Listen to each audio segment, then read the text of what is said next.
از چی بگم برات، همه چی عالیه. چرت میزنم رو گل غالی، فقط جای تو اینجا خالیه.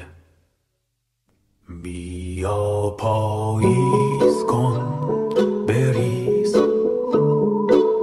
برگای زرد و رو سر این شهر، بخون آواز بارون و تگرگ، از من مگذر.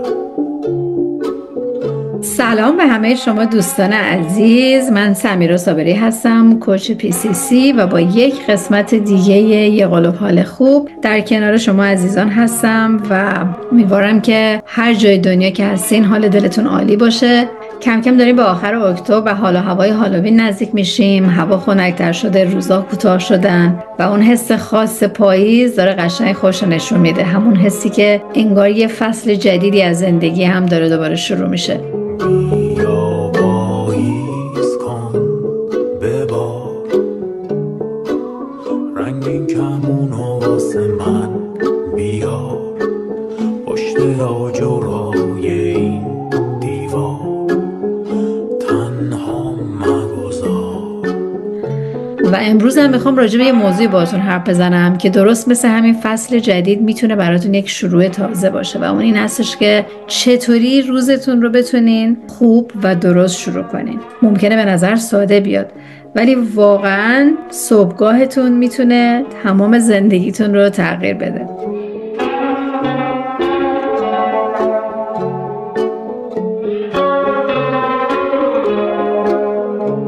راستش من خودم سالها یه آدمی بودم که دوست داشتم شبا طولانی بیدار باشم و کلا انرژیم تو شب بالاتر میرفت و خب صبح یکم دیر پا میشدم دیگه. این زنگ تلفن و زنگ الارم باید من از خواب میپرون تا به خودم بیام ببینم چه خبره، یه چای بخورم، یه قهوه بخورم تا دوباره بیفتم روی مودی که حالم سر جاش بیاد و روزو شروع کنم. اولاش مثل این بود که قشنگ دارم تو مه قدم میزنم تا اینکه تصمیم گرفتم برنامه صبحگاهیمو تغییر بدم و واقعا دیدم که همه چیز بعدش تغییر کرد. میدونی حتما برای شما پیش اومده یه روز با عجله بیدار میشی، با چشم نیمه باز میری سراغ گوشیت، اینستاگرام چک میکنی، ایمیل چک میکنی و تا خود شب حس میکنی که یه چیزی سر جاش نیست. در مقابلشون روزایی که با یه نفس آروم و خیلی خوب و درست صبح و درست شروع میکنی، با یه حس خوب بیدار میشی، کلی کارهای مثبت رو در اول روز انجام میدی، اصلا انگار تمام روز یه انرژی متفاوت تری داری. فرقش هم فقط ساعت نیست، اون مدل بیدار شدنمون خیلی مهمه. صبح زود یه سکوتی جادویی داره، انگار دنیا هنوز خوابشو کامل باز نکرده و تو فرصت داری اول از همه با خودت ارتباط بگیری. اگه فقط نیم ساعت زودتر از همیشه بیدار شی، اون نیم ساعت مال خودته، برای اون چای یا قهوه‌ای که خودت میخوری، برای اون نوشتن کوتاه، برای اون نفس عمیق کشیدن در سکوت. در واقع اون لحظه کوچیک باعث میشه که حس کنی مدیر روزت هستی و قشنگ همه چی تحت کنترل خودته و درست و خوب میخوای شروع کنی. و جالبه که بخواین بدونین در این مورد خیلی تحقیقات کردن و دیدن که افرادی که صبح‌ها یه برنامه منظمی دارن و به موقع بیدار میشن و هولهولی نیستن، معمولا سطح کورتیزول یا همون هورمون استرسشون هم در طول روز پایین‌تره، یعنی کمتر حالت استرس میگیرن و اصولاً آروم‌ترن. یه کتابم هست به نام معجزه صبح که میگه که اولین ساعتهای روزه تعیین کننده بقیه روزته. یعنی فکر کنین صبح شما مثل سکوی پرتاب بمونه براتون. اگه درست پرتاب بشین تمام روز میتونین بالا باشین و در اوج حرکت کنین. شاید با خودتون بگین خب من انقدر کار دارم و انقدر بدو میکنم که اصلا دیگه صبح وقت ندارم بخوام 20 دقیقه نیم ساعت زودتر بیدار شم.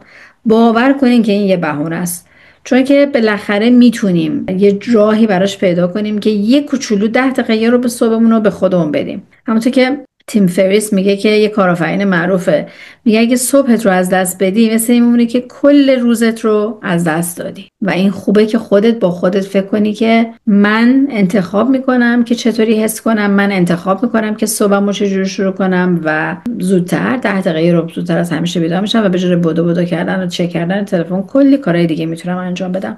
حالا موزیک قشنگو با هم گوش بدیم و برگردیم.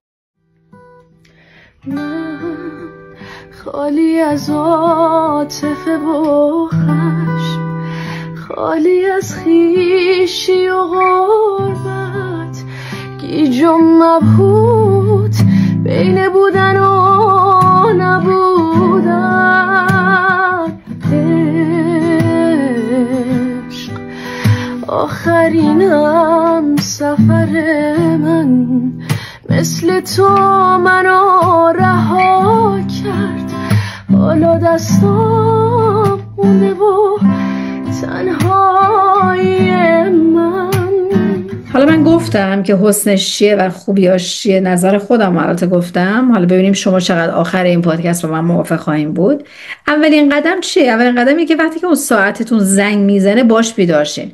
نگیم 5 دقیقه دیگه یا اون دکمه اسنوز رو نزنین که هی این عقب بیفته. همون 5 دقیقه بلند بشین. به خودتون بگین که در آن بلند میشم. ببینید دانشمندان میگن وقتی که شما اون دکمه اسنوز رو میزنی، یعنی اینکه میگین 5 دقیقه دیگه منو بیدار کن، 10 دقیقه دیگه منو بیدار کن و دوباره میخوابین، مغزتون دوباره وارد یک چرخه خواب جدید میشه. و چون بعد 10 دقیقه 5 دقیقه بیدار میشین، این چرخه خیلی ناقصه و بنابراین احساس خستگی بیشتری میکنین. به این میگن سستی خواب. خسته ترین تا اینکه اگه همون اول بیدار میشدین. یک نکته جالب که به من کمک کرد، شاید به شما هم کمک کنه، این هستش که ساعت و یا تلفنتون اگه به جای که بذارین بالای سرتون، یک کمی از خودتون دورتر بذارین. مثلا بذارینش اون طرف اتاق. اینطوری مجبور میشین که وقتی زنگ میزنه بلند بشین که خاموشش کنین و دیگه وقتی بلند شدین دیگه خاموش نمیکنین، دوباره برگردین سر جاتون بخوابین. معمولا ادامه میدین زمان بیدار شدنتون و روزتون رو. راجع به مل رابینز حتما شنیدین، نویسنده و سخنران انگیزشی هستش. قانون داره به نام 5 ثانیه. میگه وقتی ساعت صبح زنگ زد، از 5 تا 1 بشمر و بلند شو.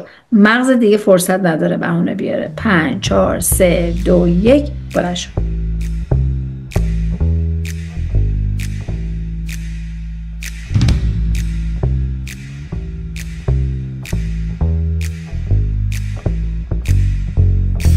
Never know how much I love you. Never know how much I care. When you put your arms around me, I get a fever that's too hard to bear. You give me fever when you kiss me, fever when you hold me tight, fever in the morning, a fever all through the night. Sun lights up in daytime, moon lights up at night. I light up when you call my name, I know you're gonna treat me right. You give me fever. جالبی که حالا بعد از اینکه صبح بیدار شدین، میگن به جای اینکه بخواین قهوه بخورین یا چایی بخورین، یک لیوان آب بخورین. اینو مجله Journal of Nutrition البته گفته. میگه که ما به 7-8 ساعت خواب بودیم و بدنمون توی مدت هیچ مایعی دریافت نکرده. هر چقدر که بدن ما کم آب باشه میتونه باعث کاهش تمرکز و خستگی بشه. و میگه که این مجله میگه افرادی که صبح یه لیوان آب میخورن، متابولیزم بدنشون تا 30% افزایش پیدا میکنه. یعنی حتی بدنتون هم بهتر کار میکنه و انرژی بیشتری دارین. حالا بعضی معتقدن که این آب حتما باید دمای اتاق باشه و اگر یکم لیمو هم بهش اضافه کنین که خب خیلی عالی تره، برای اینکه لیموش هم حالت قلیایی هستش و به هضم کمک میکنه. حالا من قصد البته چیزای نوتریشن گفتنی نیست، ولی برای این چیزی بود که توی مجله نوشته و گفتم با شما هم در میون بذارم. حالا این آبم خوردین، بعد باید یه حرکتی بکنین. یعنی عادت بعدی که باید بذارین این هستش که یه حرکتی بکنین. حتما هم قرار نیست برین جیم یا برین باشگاه. همین 10 دقیقه حرکات کششی بکنین، یوگا بکنین، یه پیاده روی خیلی ساده بکنین. دانشگاه بریستول انگلستان یه تحقیق کرده و گفته که افرادی که صبح ورزش میکنن معمولا تمام روز انرژی بالاتری دارن، حتی شبا بهتر میتونن بخوابن. چرا؟ چون ورزش باعث ترشح اندورفین میشه و همون اندورفین هم همون هورمون شادی هست. بنابراین کلا شادتریم. من اینو در مورد خودم واقعا امتحان کردم. هر روز صبح وقتی که صبح ورزش میکنم، حتی شده 15 دقیقه پیاده روی، اولش خیلی سخته ها، برای اینکه بدنم اصلا فقط میخواد برگرده تو تخت و بخوابم دوباره. ولی وقتی این کارو میکنم، همون 15 دقیقه انگار واقعا یه جون تازه بهم میده و کلا تمام روز انرژی دیگه ای دارم. یعنی اینو واقعا من خودم امتحان کردم. حوصله پیاده روی ندارین، 3 ثانیه پلانک برین. حوصله ندارین دراز و نشست بکنین. اصلا سخت نیست. یه حرکتی رو برای 15 دقیقه انجام بدین. نمیدونم خیلیاتون شاید تونی رابینز رو بشناسین، یک کوچ معروفی هستش که من اصلا خودم خیلی فنش هستم، خیلی طرفدارش هستم. اون صبح هر روز میپره تو آب سرد و میگه این کار باعث میشه که کاملا بیدار بشه و سیستم ایمنیش تقویت بشه. حالا من نمیگم بپریم تو آب سرد، ولی به حال یه تحرکی، یه حرکتی رو انجام بدیم و همون آب خنک رو بخوریم و ورزش رو انجام بدیم. ایده خیلی جالبیه. رفت و من از پیش بینشان میروم، دیدم خون فشان برقها میروم، نام او بر زبان من خراب جهان، همچو تیری رها از یما میروم، هی دل و دین من جان شیرین من. خب حالا همه این کارا رو کردیم، ذهنمونم باید آروم کنیم دیگه. میتونیم 5 دقیقه مدیتیشن کنیم، میتونیم فقط تنفس عمیق بکنیم، میتونیم هر کاری که حالتون رو آرومتر میکنه تو 5 دقیقه اضافه. دانشگاه هاروارد اومده یه مطالعه 8 هفته‌ای انجام داده و نشون داده افرادی که تو روز اول روز مدیتیشن میکنن ضخامت بخش‌های از مغزشون که مسئول یادگیری، حافظه و تنظیم هیجان افزایش پیدا میکنه. یعنی مدیتیشن یا همون سکوتی که با خودتون دارین و تنفس درست میکنین و اون ذهن آگاهی واقعا سیستم مغزتون رو تغییر میده و باعث میشه که تصمیمات بهتری بگیرین و احساسی هم خیلی عمل نکنین. اگرم نمیدونین چجوری شروع کنین، یه اپلیکیشن هست به نام کام. اگه با مدیتیشن آشنایی ندارین، اپلیکیشن کام خیلی خوبه. کمک میکنه که اصلا فقط یادتون میده که یه جا بشینین و نفس عمیق کشیدن درست رو باهاتون کار میکنه. بعد میتونین اینو به عنوان نقطه شروع بذارین و بعد از اونجا شروع کنین. کار دیگه ای که خیلی خوبه صبح انجام بدیم، یه کوچولو یادگیری. حالا یه پادکست رو یکم گوش بدین که براتون جالبه، مثل یه قلوب حال خوب. یه صفحه کتاب بخونین، یه متن آموزشی خیلی کوتاه انجام بدین. این کاری که در صبح انجام میدین سیستم مغزتون رو آماده میکنه برای یادگیری بهتر در طول روز. و کلا هم یادتون باشه قبل از اینکه وارد هرج و مرج اون روز بشین، یه 5 دقیقه وقت بذارین برنامه روزتون رو برنامه ریزی کنین، در واقع که چیکار میخواین بکنین. یه کتاب هست به نام اون قورباغه رو قورت بده، میگه که اینو برایان تریسی نوشته. معتقد هستش که اون کار سخته رو مثلا وقتی میخواین برنامه ریزی میکنین جوری تنظیم کنین که کار سختتون رو ساعت‌های اولیه روزتون انجام بدین.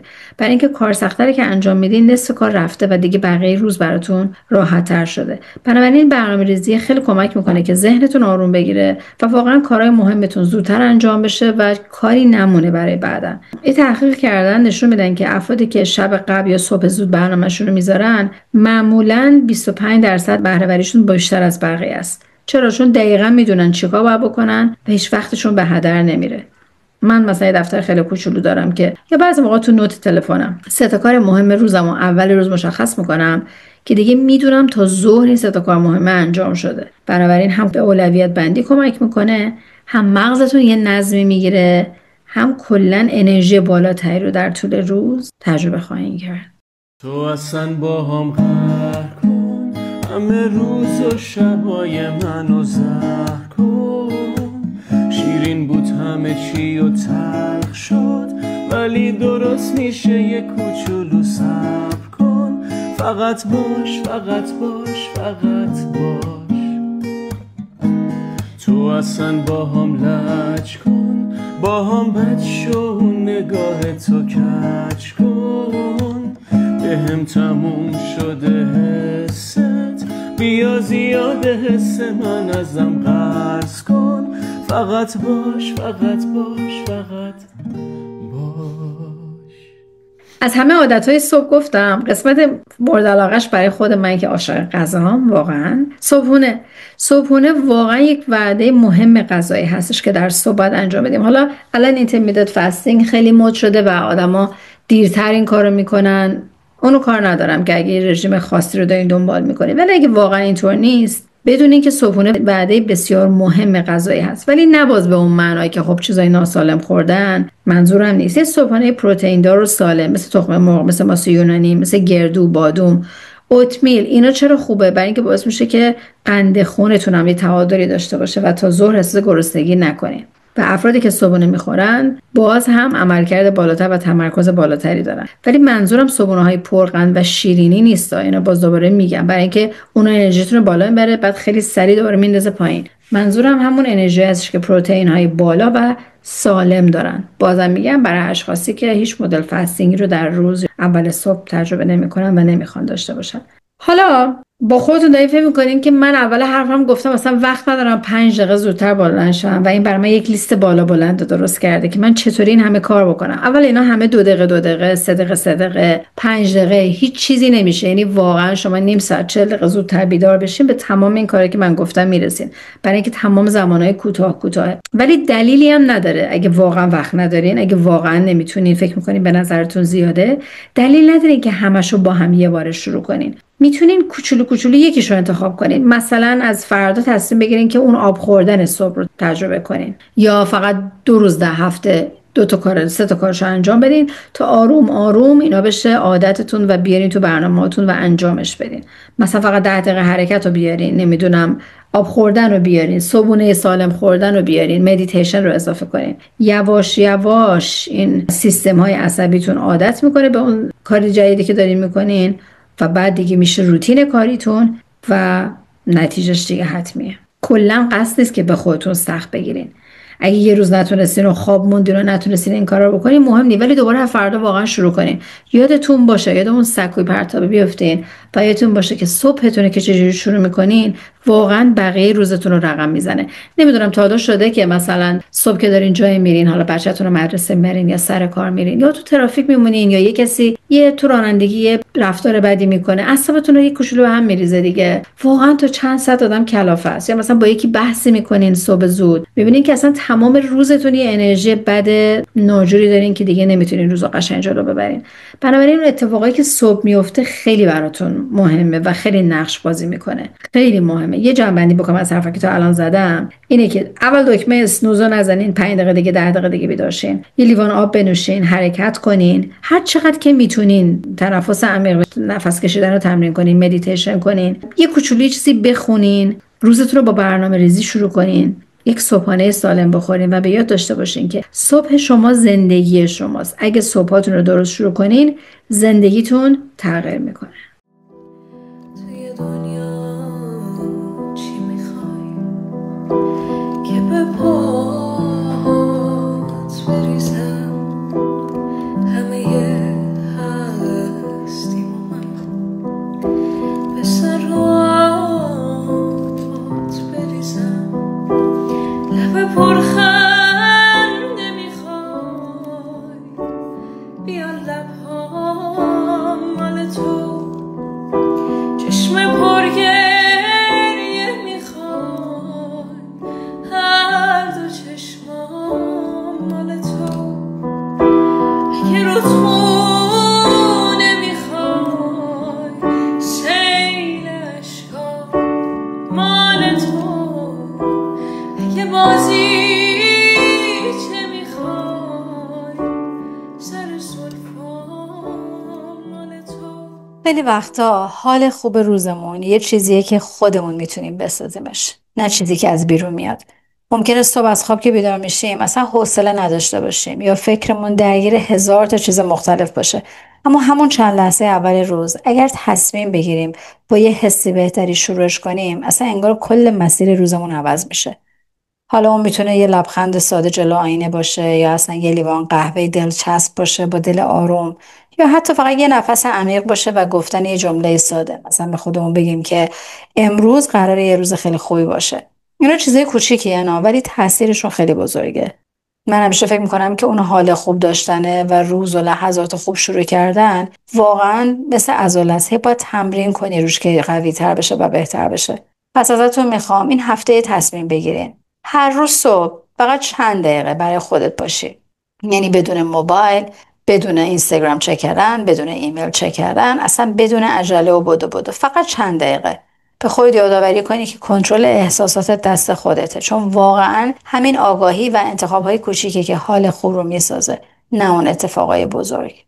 چند روز دیگه هم هالووینه، امیدوارم که کلی لذت ببرین. این اتفاقایی مثل هالووین، مثل روز شکرگزاری یا تانکسگیوینگ، مثل روز کریسمس، ایونت های اینطوری که هست به ما یه بهانه میده برای اینکه در جشن بگیریم، دور هم جمع بشیم و از اون روتین عادی و زندگی خودمون رو خارج کنیم. حالا هالووین فان هم هست برای اینکه خب کاستمای متفاوت آدم میتونه بپوشه. البته داستان ترسناک بودنش قرار بوده باشه، ولی الان دیگه انقدر همه لباسای خنده‌دار و یا مدل‌های مختلف میپوشن که دیگه از اون نفس ترسناک بودن یکم فاصله گرفته. ولی به هر حال امیدوارم که هر کاری میکنین هالووینتون خیلی قشنگ باشه، ترسناک باشه و جذاب. و ممنونم که تا اینجا با من بودین و این یه قلوب حال خوب رو با هم نوشیدیم. امیدوارم هر روزت پر از حسای قشنگ، آرامش و انرژی مثبت باشه. تا اپیزود بعد برای آرزوی یه صبح روشن و یه دل آروم دارم. خدا نگهدار. کم خاطر با تو زیر بارون ندارم، بگو کجایی چترمو برات بیارم. خودت که میدونی دوست دارم. لعنت به من که نفست بنده به جونم، میرم لب دریا شاید زنده بمونم. خدا که میدونه دوست دارم. اگه بارون بزنه با یاد تو دیوونه میش، همش از خدا میخوام معجزشه برگردی پیش. اگه بارون بزنه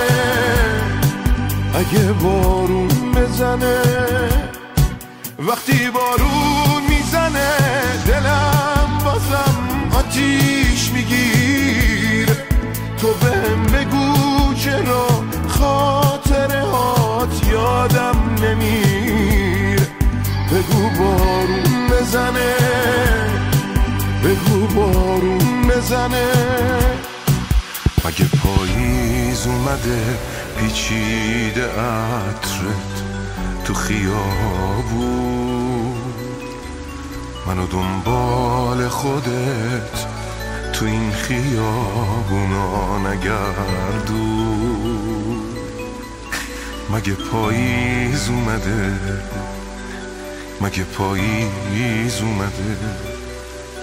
آره پاییز اومده، بهارمو ازم بگیره. همون آرامشی که ندارم و ازم بگیره.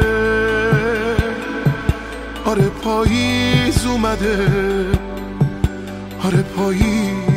اومده.